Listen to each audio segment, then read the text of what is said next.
22 साल पहले लोग्यू town marines world government के बिहाफ पे दिन रात लगकर लोगों को पायरेट के टेरर से बचा रहे थे और आज सबसे बड़े pirate gold D Roger the king of the pirates को पकड़ लिया गया है। आज दिन था उनके एग्जीक्यूशन का। सारा शहर ये देखने आया था। सबके चेहरे पर एक्साइटमेंट थी या मैं कहूँ डर।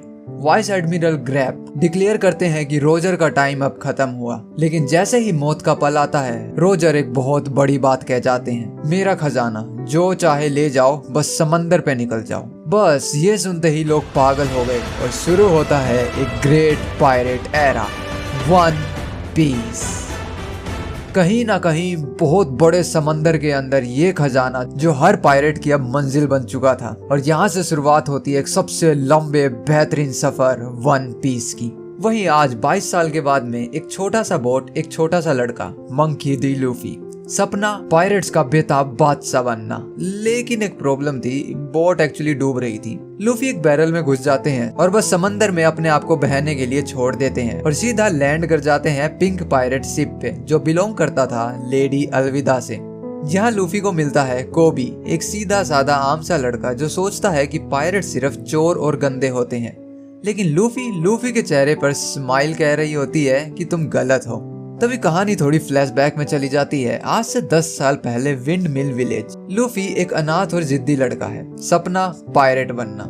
इसको प्रूव करने के लिए वो खुद के चेहरे पर चाकू मार लेता है सैंक्स और उसकी क्रू के सामने। सैंक्स एक पायरेट। वहीं सैंक्स की शिप पे लूफी को मिलता है गम गम फ्रूट जो वो बिना सोचे समझे खा जाते हैं और उनसे मिलती है उनको स्ट्रेची पावर्स।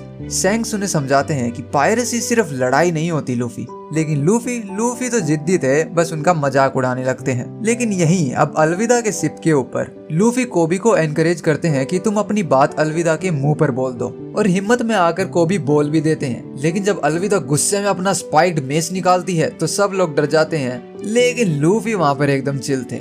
सीधा मेस उनको जाकर लगता है, लेकिन कुछ भी नहीं होता। बस एक चीज होती है, गाम गाम पिस्टल, और अलविदा सीधा शिप पे से उड़ जाती हैं। वही दूसरी जगह एक मिस्टीरियस बंदा मिस्टर 7 जोरो को रिक्रूट करने के लिए बारक्यू वर्क्स में आता है। जोरो ये शख्सियत किसी पहचान की मुलाजिम नहीं है। ये मिस्टर 7 को मना कर देते हैं और वहीं पर एक तगड़ी स्वॉर्ड फाइट होती है।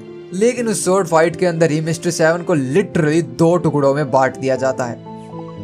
वहीं इधर एक रेड हैट लड़की नामी अपनी स्मार्टनेस से एक पायरेट शिप को चुरा लेती है मैप के साथ में। वहीं दूसरी तरफ सेल आइलैंड के ऊपर लूफी और कोबी पहुंच जाते हैं। वहां उन्हें जोरो मिलते हैं और थोड़ी देर बाद नामी भी आ जाती हैं। एक कोकी मरीन हेलन पोप अपने एटीट्यूड दिखाते हैं, लेकिन ये एटीट्यूड जोरो को पसंद नहीं आता और वहीं पर एक फाइट में जोरो उनको बहुत इजी तरीके से हरा देते हैं। लेकिन अब रिजल्ट क्या था? 7 दिन के लिए यार्ड में बांध दिया गया जोरो को। वहीं नामी एक फेक मरीन बनकर अंदर घुस जाती हैं। लूफी कोर्टयार्ड से घुस जाते हैं और जोरो से वहां उनकी क्रू को ज्वाइन करने के लिए पूछते हैं, लेकिन जोरो मना कर देते हैं। बस अब लूफी को पता लग गया कि ये शख्सियत अच्छे इंसान है। नामी और लूफी एक सेफ ढूंढते हैं जिसमें ग्रैंड लाइन का मैप होता है। ग्रैंड लाइन एक ऐसी जगह है जहां हर पायरेट जाना चाहता है, लेकिन वहां मौत सर पे तांडव करती है। लेकिन यहीं पर अलार्म बज जाता है, सारा कवर ब्लो हो जाता है और दोनों सीधा विंडो से नीचे जा गिरते हैं। और उसके बाद में होती है एक फाइट, जोरो, नामी और मंकी डी लूफी। इसी फाइट के बाद में जोरो फाइनली लूफी का क्रू ज्वाइन कर लेते हैं। लेकिन वहीं पर कैप्टन मॉर्गन हार गए। शिप के सेल को तैयार किया गया और वो तीनों निकल गए समंदर के ऊपर। लेकिन वाइस एडमिरल उनको पता चलता है कि मैप चोरी हो गया है और ये बात बग्गी द क्लाउन पायरेट को भी पता लग जाती है। और अब फाइनली लूफी के सर पे भी एक ऑफिशियल टारगेट लग गया था। वहीं जब लूफी बच्चे थे तो अपनी स्ट्रेची पावर्स को प्रैक्टिस कर रहे होते हैं। मकीनो समझाते हैं कि डेविल फ्रूट एक्चुअली कोई वरदान नहीं जबकि एक अभिशाप है। वो आपको पावर तो देता है, लेकिन समंदर का पानी आपका सब कुछ छीन लेगा। तभी सैंक्स आते हैं तो लूफी उनसे रिक्वेस्ट करते हैं कि मुझे अपने क्रू में ले लो, लेकिन सैंक्स सिर्फ स्माइल करते हैं और मना कर देते हैं। कहते हैं जब मैं चला जाऊंगा लूफी तो वापस नहीं आऊंगा। ये बात सुन के लूफी का दिल टूट जाता है। एक और फ्लैशबैक, जब समंदर के बीच में समुद्री जानवर लूफी के ऊपर अटैक कर रहा था और इसी दौरान लूफी पानी में गिर जाते हैं, लेकिन सैंक्स वहां आकर उनको जान बचा लेते हैं। मगर इसी चक्कर में वो अपना एक हाथ हमेशा के लिए गवा देते हैं। वापस जमीन पे आते हैं, सैंक्स अपना स्ट्रो हैट लूफी के सर पर रख देते हैं और कहते हैं जब एक ग्रेट पायरेट बन जाओ लूफी, तब मुझे ये वापस कर देना। वही प्रेजेंट समय में लूफी काफी एक्साइटेड है सेफ को खोलने के लिए, नामी थोड़ी इरिटेट होती हैं, लेकिन फाइनली सेफ को खोल देती हैं। अंदर गोल्ड नहीं, ज्वेलरी नहीं, बस एक ग्रैंड लाइन का मैप। लेकिन नामी समझ जाती हैं कि ये मैप प्राइसलेस है। वो समझाती हैं कि समंदर एक्चुअली 4 भागों में बटा हुआ है, east blue, west blue, north blue और साउथ ब्लू। रेड लाइन एक स्ट्रिप ऑफ लैंड है जो ग्लोब को पूरा घेर के रखता है, और बीच में ग्रैंड लाइन सबसे डेंजरस समंदर, जहां बड़े आइलैंड, बड़े पायरेट्स और शायद वन पीस भी है। लेकिन नामी का मानना है कि वन पीस बस एक मिथ है। तभी एक बहुत बड़ा रेड फ्लेयर आसमान में घूमता हुआ नजर आता है और धुएं के कारण सब बेहोश हो जाते हैं। बेहोशी के बीच लूफी मैप को निगल जाते हैं। Well, priorities right. जब होश आता है, क्रू सर्कस के बीच में था और सामने खड़े थे बग्गी द क्लाउन, एक वांटेड पायरेट। लूफी एक्साइटमेंट में बोल पड़ते हैं कि सब उसे जानते हैं। बग्गी ऑफेंड हो जाते हैं। मेरे नाक का मजाक उड़ा रहे हो तुम? क्योंकि बग्गी खुद पायरेट किंग बनना चाहते थे। ये सब सुन के जोरो को बर्दाश्त नहीं होता तो वो एक फाइट के लिए तैयार हो जाते हैं। नामी लूफी की पावर्स दिखाने का प्लान बनाती है, उसकी टोपी को हवा में उछालती है और लूफी उसको स्ट्रेच करके पकड़ लेते हैं। इसी दौरान नामी वहाँ से भाग जाती है और बाहर जाकर देखती है कि पूरा टाउन बर्बाद हो चुका है। लेकिन तभी वो पकड़ी जाती हैं। लूफी को बग्गी सबके सामने टॉर्चर करने लगता है और पूछते हैं कि मैप कहाँ है। जोरो को एक पिन व्हील के ऊपर बांध दिया गया था और नामी को तो केज में बंद कर दिया गया। बग्गी सैंक्स का नाम लेते हैं और कहते हैं कि सैंक्स ने मेरा हाथ तोड़ दिया था। जब बग्गी एक छोटे बच्चे को हर्ट करने लगते हैं, लूफी के बस की बात नहीं रहती। वो अपने रिस्ट्रेंट्स तोड़ देते हैं और बग्गी को सीधा उड़ा देते हैं।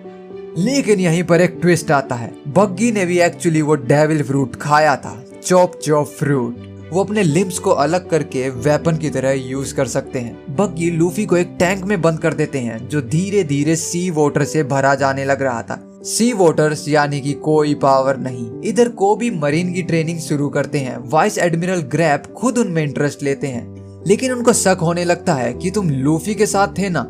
कोबी कंफ्यूज हो जाते हैं कि भले ही लूफी ने उनकी जिंदगी बचाई थी, लेकिन उनकी कोई लॉयल्टी नहीं है। वहीं सर्कस में नामी और जोरो अपनी केज को तोड़ देते हैं और बग्गी के पंटरों को हरा देते हैं। बग्गी अपने बॉडी पार्ट्स को घुमाकर अटैक करने लगते हैं, लेकिन लूफी और नामी एक स्मार्ट प्लान बनाते हैं। उनके लिम्स को वो अलग अलग क्रेट्स के अंदर लॉक कर देते हैं। बस फिर क्या था, हाथ और पैर बचे थे। लूफी का गम गम बुजूका और बग्गी सीधा उड़ जाते हैं। वही मैप जो लूफी ने पहले निकाल दिया था वो नामी को मिल जाता है और टाउन फोक्स को आजाद कर दिया जाता है। लूफी कहते हैं मैं अलग टाइप का पायरेट हूँ और क्रू निकल पड़ता है समंदर में ग्रैंड लाइन की तरफ। लेकिन वही नामी चुपके से एक काउंट सेल में किसी से बात कर रही है और कहती है मैप मेरे पास है। वही 7 साल पहले सर्प विलेज। अलार्म बेल बजती है और एक छोटा सा लड़का ऊसोप दीवार से चिल्लाता है पायरेट्स आ रहे हैं, पायरेट्स आ रहे हैं। लोग अपने घरों में छुप जाते हैं, लेकिन हकीकत में कोई पायरेट नहीं आता। ये नौटंकी सालों तक चलती है और आखिर में गांव वाले उनकी बातों को इग्नोर करने लगते हैं। यही आज के समय में लूफी काफी खुशी से नामी को अपना मास्टरपीस दिखाते हैं, एक नया पायरेट फ्लैग। उसको देख के जोरो और नामी का रिएक्शन वेल प्योर डिसअपॉइंटमेंट। लेकिन वहीं पीछे बोट में कुछ लीक हो रहा होता है और नामी का कॉम डिवाइस टूट जाता है। प्लान बनता है चलो गेको आइलैंड, वहाँ से एक नई बोट लेते हैं। वहीं शिप यार्ड पे लूफी का मूड बदल जाता है और जोरो का चेहरा ही उतर जाता है जब वो देखते हैं कि बग्गी के सर के ऊपर 15 मिलियन बेरीज की बाउंटी लगी हुई थी। काश जोरो को उनका सर ले आना चाहिए था। जोरो थोड़ा सा डाउन हो जाते हैं, लेकिन लूफी का कहना है बस इसीलिए तो हमें ग्रैंड लाइन जाना चाहिए।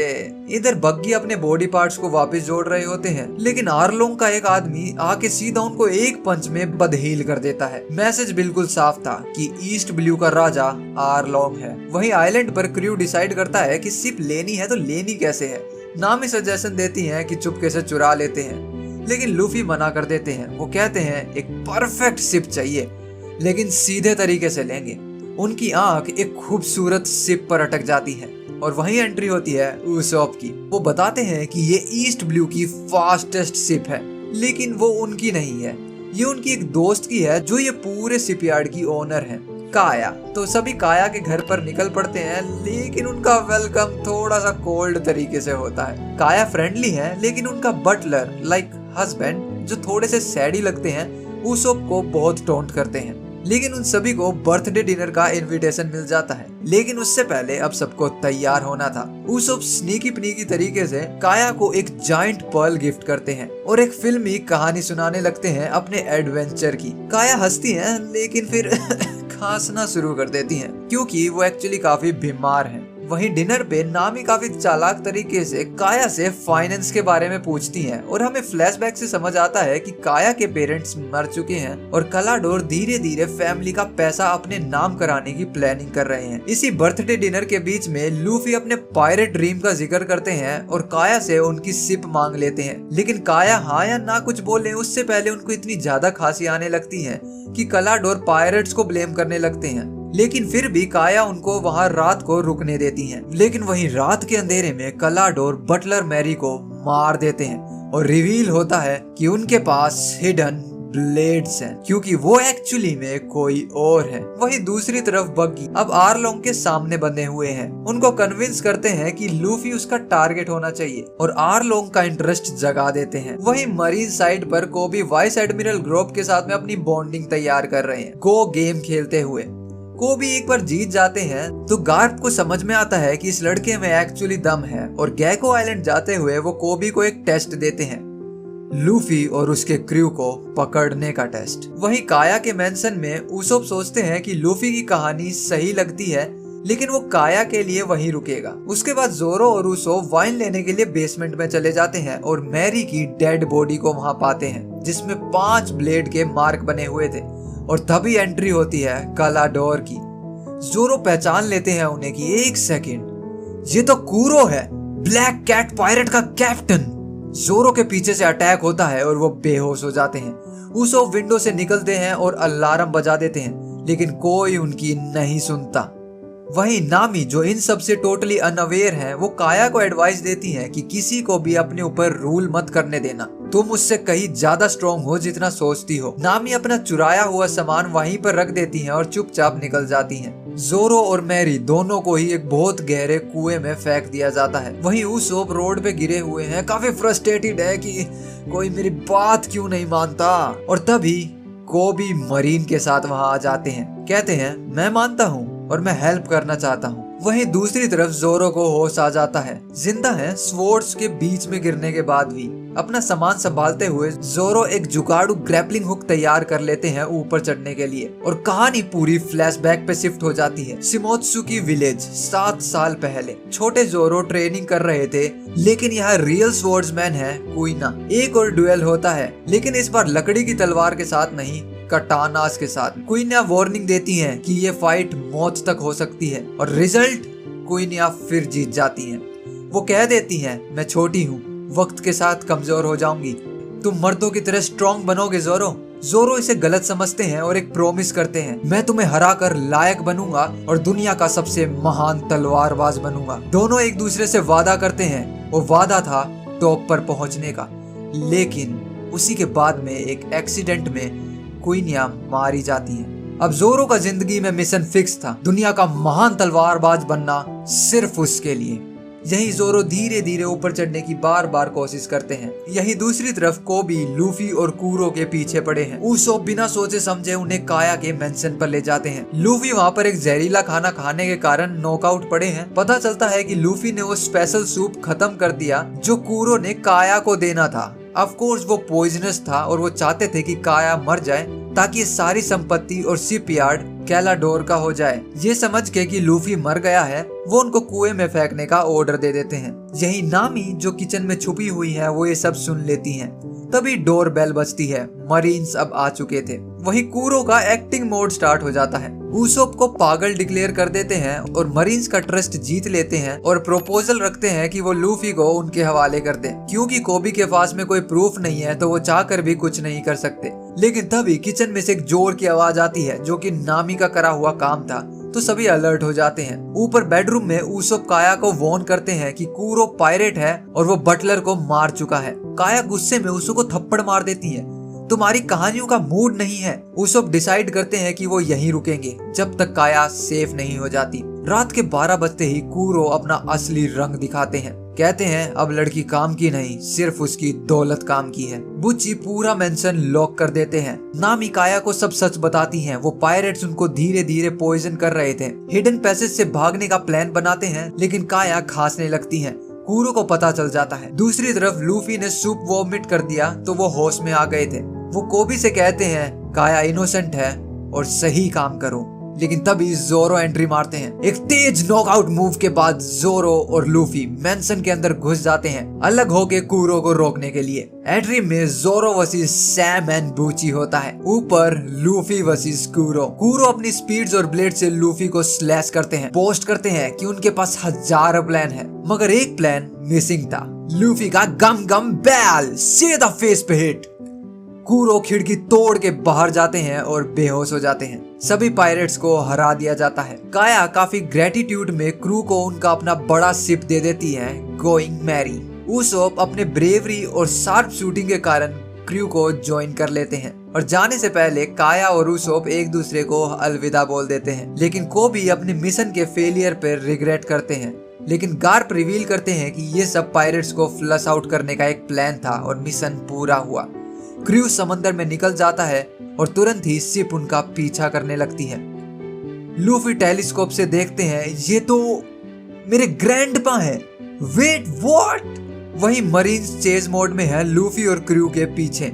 एक छोटा सा फ्लैशबैक मिलता है जब छोटे लूफी अपने पायरेट शिप को बना रहे थे, लेकिन घर पाके उनको उठा ले जाते हैं। तुम्हें मैं एक अच्छा इंसान बनाऊंगा लूफी। यही प्रेजेंट टाइम में स्ट्रो हैट्स अपने शिप को थोड़ा सा ऑर्गेनाइज करने की कोशिश करते हैं। कोशिश ही करते हैं और तो कुछ होता नहीं। उसोप कैनन बॉल्स को गिरा देते हैं और वहीं गर्प अपनी इंसेन ताकत से कैनन बॉल को सीधा हाथ से ही थ्रो कर देते हैं। लेकिन लूफी अपनी बॉडी को एक बहुत बड़ा बाउंसिंग बलून बना लेते हैं और सीधा एडमिरल के ऊपर ही गोले को वापस फायर कर देते हैं। एकदम परफेक्ट टाइमिंग पे एक फोग आती है और क्रू वहां पर गायब हो जाता है। शिप थोड़ा डैमेज था, लेकिन फोग के अंदर सब सेफ थे। वहीं लूफी का फूड रेडार चालू हो जाता है। स्मेल को फॉलो करते करते वो निकल पड़ते हैं एक बाराटे की तरफ, एक फ्लोटिंग रेस्टोरेंट सेफ। उसोप और लूफी का चार्म फेल हो जाता है कॉनग्रे पे, लेकिन नामी थोड़ा सा कैश स्लिप करते हुए टेबल को बुक कर लेती है और यही एंट्री होती है सांजी की, एक फाइटर प्लस शेफ, और इंस्टेंटली क्रू का अटेंशन ग्रैब कर लेते हैं। थोड़ी कमारेदेरी होती है डिनर टेबल पर, लेकिन नामी एक रियलिटी चेक देती है। वाइस एडमिरल ग्रैप तुम्हारे दादा हैं? इधर गर्प एक बड़े नाम को बुलाते हैं, ड्राकुल मिहोक, एक सी वॉरलॉर्ड। इनकी एंट्री इससे खतरनाक एंट्री क्या ही होगी। एक बहुत बड़ी स्वॉर्ड के साथ में पूरे ही शिप को 2 टुकड़ों में काट देते हैं, एक बिल्कुल हल्की सी मुस्कुराहट के साथ में। मिहोक को काम मिलता है लूफी को जिंदा पकड़ने का। वापिस बाराटे पर लूफी बिल पे नहीं कर पाते, कहते हैं बाद में इंटरेस्ट के साथ में दे दूंगा, लेकिन वहीं पर हेड शेफ जेफ उनको डिश वॉश के काम पर लगा देते हैं। कहते हैं कि प्लेटें धोते रहो जब तक पूरा डेट क्लियर नहीं हो जाता। लेकिन वहीं पर लूफी टेस्ट करते हैं सांजी के खाने को और तुरंत ही इम्प्रेस हो जाते हैं। सांजी का सपना ओल ब्लू ढूंढना, जहां दुनिया के सब समंदर के रेयर फिश और स्पीसीज की एक जगह मिलती है। लूफी कहते हैं सांजी कभी गिव अप मत करना। तभी एक कमजोर पायरेट आते हैं फूड मांगने के लिए। सांजी उनको खाना दे देते हैं। पता लगता है कि वो बची हुई एक अर्मदा के इकलौते सर्वाइवर हैं। 50 शिप्स, 5000 से ज्यादा लोग, सब खत्म हो गए ग्रैंड लाइन में। ये एक वार्निंग थी लूफी के लिए, लेकिन लूफी का डिटर्मिनेशन सेम रहता है। इधर नामी छुपके से एक सैडी आदमी को 6000 बेरीज देके कोनोमी आइलैंड के लिए एक टिकट ले लेती है। जोरो के साथ थोड़ी ड्रिंक करती हैं और बातचीत होती है, लेकिन तभी वहाँ पर मिहोक आ जाते हैं। जोरो डायरेक्टली चैलेंज दे देते हैं कि शाम के वक्त एक डुएल फाइट टिल डेथ। नामी और उसोप शॉक हो जाते हैं। नामी वॉर्न करती है कि मिहोक एक वॉरलॉर्ड है, लेकिन जोरो को ये करना ही था क्योंकि उन्होंने क्वीनिया से वादा किया था। लूफी भी समझ जाते हैं कि ये जोरो का ड्रीम मोमेंट है और वो उनको रोकते नहीं। वही सुबह नामी डॉक पे जाकर छोड़ने का सोचती है, लेकिन लास्ट मोमेंट पे रुक जाती है। इधर जोरो और मिहोक का फाइट शुरू हो जाता है। दोनों एक दूसरे को थोड़ा थोड़ा अटैक करते हैं, लेकिन तभी जोरो को सीधा दिल के पास में एक अटैक लगता है। मिहोक पूछते हैं जोरो पीछे क्यों नहीं हट जाते? जोरो कहते हैं कि पीछे हटूंगा तो मेरा सपना मर जाएगा। ये बात सुन के ना सिर्फ ऑडियंस जबकि मिहोक भी इम्प्रेस हो जाते हैं और वो अब जोरो को रिस्पेक्ट देने के लिए उनकी एक्चुअल रियल स्वॉर्ड निकाल लेते हैं। लेकिन अगले राउंड में जोरो की 2 स्वॉर्ड्स कट जाती हैं। जोरो अपनी हार को एक्सेप्ट कर लेते हैं और मिहोक के सामने अपने चेस्ट को ओपन करके टारगेट बना देते हैं। कहते हैं कि योद्धा की पीठ पे लगे निशान कायरता की निशानी होते हैं, तो वो सीधा अपने चेस्ट को मिहोक के सामने कर देते हैं और कहते हैं कि मारना है तो सीने पर मारना। और तभी एक बड़ा सा स्लैश और जोरो सीधा नीचे गिर जाते हैं। लूफी गुस्से में मिहोक से कहते हैं कि मैं पायरेट किंग बनूंगा। मिहोक स्माइल करते हैं और कहते हैं कि दुनिया में कुछ ऐसे वाइल्ड कार्ड्स होने चाहिए। वो कहते हैं लूफी बड़ा बन के वापस आना। वहीं जोरो जमीन पर गिरे हुए हैं और एक बात बोलते हैं कि मैं अब कभी नहीं हारूंगा। I will never lose again। जोरो को किचन में लाया जाता है, बेहोश है और खून बहता जा रहा है। नामी लूफी को बोलती हैं बराटे में जाओ और किसी ऐसे को लाओ जो इनकी जान बचा सके। किस्मत से जेफ और सांजी आते हैं।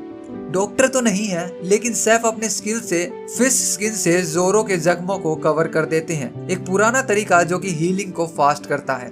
जेफ बोलते हैं इसको दुनिया से जोड़े रखना, कहानी सुनाओ, गाने सुनाओ, लेकिन बस पास रहो इनके। इधर मिहोक वाइस एडमिरल ग्रैब से मिलने चले जाते हैं। गार्ब गुस्से में है कि उन्होंने लूफी को छोड़ दिया, लेकिन मिहोक शांत है, मैं किसी का आदमी नहीं हूँ। लूफी एक इंटरेस्टिंग बच्चा है, देखते हैं ग्रैंड लाइन में क्या करता है। लेकिन यही गार्ब का पेशेंस खत्म हो जाता है, ऑफिस तोड़ देते हैं पूरा। को भी कैजुअली बोलते हैं लूफी को छोड़ दो, ज्यादा से ज्यादा क्या ही होएगा, वो पायरेट बन जाएगा। वहीं जोरो कोमा में है, लेकिन लूफी कॉन्फिडेंट है कि मेरा फर्स्ट क्रू मेंबर वापस आएगा। सांजी और उसोप डाउट में है और तभी सांजी अपने मेंटोर जेफ का पास्ट बताते हैं। 9 साल पहले पैसेंजर शिप ऑर्बिट पे जेफ एक फियरसम पायरेट थे और सांजी एक कुक छोटे थे, मगर सपना बहुत बड़ा था, ओल ब्लू को ढूंढना। एक तूफान दोनों शिप को आपस में डुबा देता है, क्रू मारा जाता है और सिर्फ जेफ और सांजी बचते हैं और एक मशरूम शेप्ड रॉक पे अटक जाते हैं। 2 बैग हैं, एक सांजी के पास और एक जेफ के पास। सांजी अपना फूड राशन करते हैं। बेहद दिन निकल जाते हैं और दिन 25 पर एक शिप दूर नजर आता है, लेकिन वो शिप सिर्फ इन्हें नजर आता है और शिप को ये लोग नहीं। 70 दिन निकल जाते हैं। सांजी भूख से परेशान है। डिसाइड करते हैं कि जेफ से थोड़ा सा फूड चुरा लें, लेकिन पता चलता है कि जेफ के बैग में कोई खाना था ही नहीं, जबकि सिर्फ ट्रेजर था। खाना तो जेफ ने पहले ही सारा का सारा सांजी को दे दिया था। तब सांजी परेशान है कि तुम अभी तक जिंदा भी कैसे हो। तो जेफ ने जिंदा रहने के लिए एक्चुअली अपना एक पैर खा लिया था। जेफ कहते हैं कि ओल ब्लू को ढूंढकर मेरा सपना पूरा करना बच्चे। 85 दिन के बाद में फाइनली उनको रेस्क्यू कर लिया जाता है। यही आज के समय में आरलोंग बार्टिने में घुसकर फूड की डिमांड करते हैं और लूफी की भी। नामी लूफी को वार्न कर देती हैं, भाग जाओ, इसकी बाउंटी ईस्ट ब्लू में सबसे ज्यादा है। लेकिन लूफी मना कर देते हैं। वो कहते हैं कि मैं फाइट करूंगा।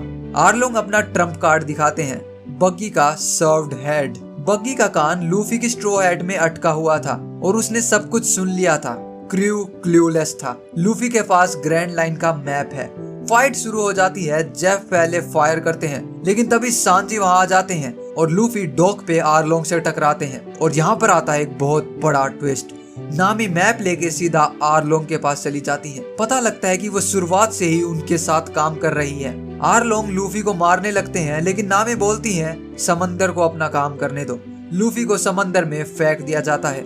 सांजी जल्दी से डाइव करते हैं और लूफी को बचा लेते हैं। इसी ड्रामे के बीच में जेफ और सांजी की इमोशनल लड़ाई होती है। सांजी फैसला करते हैं कि मैं लूफी के साथ जाऊंगा। लूफी काफी थके हुए हैं, कहते हैं मुझे जोरो चाहिए और बस जोरो आँख खोल देते हैं। जोरो वादा करते हैं कि मैं हमेशा तुम्हारा साथ निभाऊंगा, वन पीस हम ढूंढ कर रहेंगे। मिशन बिल्कुल साफ था, नामी को वापस लाना। सांजी भी क्रू ज्वाइन कर लेते हैं। जाते वक्त जेफ की आंखों में आंसू थे और एक फाइनल एडवाइस, अपने पैर सूखे रखना।